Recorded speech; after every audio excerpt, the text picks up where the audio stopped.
یہ جو آپ کا کام کول قسم کا اور کمپوزڈ اورا ہے، یہ ایسا ہی ہے یا کبھی اندر کبھی کبھی تو آپ کے اندر سے بھی آتا ہوگا کہ مطلب چڑ جاتا ہے آدمی یا اریٹیٹڈ ہو جاتا ہے کہ میں نے تو یہ کہا ہی نہیں، نہ کبھی میرا ایسا کوئی غرض تھی ایسی کوئی. تو کبھی کبھی اندر سے جب غصہ آتا ہے یا کچھ اس طرح کی تکلیف ہوتی ہے تو اس کو کیسے مینیج کرتے ہیں؟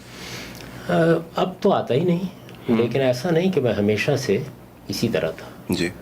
مجھے یاد ہے کہ جوانی کے زمانے میں بعض اوقات میں سخت سست بھی کہہ دیتا تھا مخاطب کو، اور اگر کوئی آدمی بالکل ہی جہالت کی بات کرتا تھا تو اس کو اس کے گھر بھی پہنچا دیتا تھا.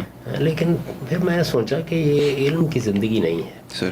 علم آپ سے یہ تقاضا کرتا ہے کہ آپ دوسرے کو بھی اس کا حق دیں کہ وہ جہاں خود کھڑا ہے وہاں آپ سے بات کر سکے.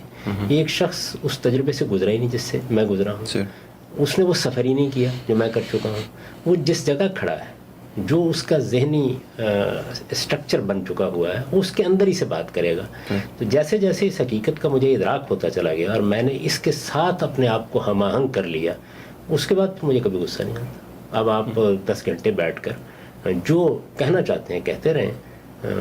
میرا خیال یہ ہے کہ میرے ماتھے پر شکن بھی نہیں پڑے گی، کیونکہ میں اب یہ جانتا ہوں اور بہت اچھی طرح جانتا ہوں کہ ہر فرد جس جگہ پہ کھڑا ہوتا ہے اس سے مختلف رویہ نہیں اختیار کر سکتا.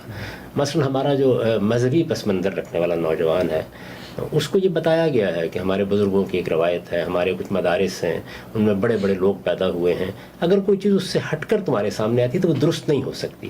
تو آپ دیکھیے، اگر یہ آپ ایک بنیادی اصول کسی بچے کو دے دیں، 8-10 سال اسی میں وہ جیتا رہے، یہی اس کی زندگی بن جائے، تو آپ سے جب بات کرے گا اور آپ یک بیک ایک دوسری دنیا سے گفتگو کرنا شروع کر دیں گے تو اس کا رد عمل ہوگا. اگر آپ اس حقیقت سے واقف ہیں تو پھر اس کے رد عمل پر آپ کا کوئی رد عمل نہیں ہونا چاہیے. یہ میں نے سمجھ لیا.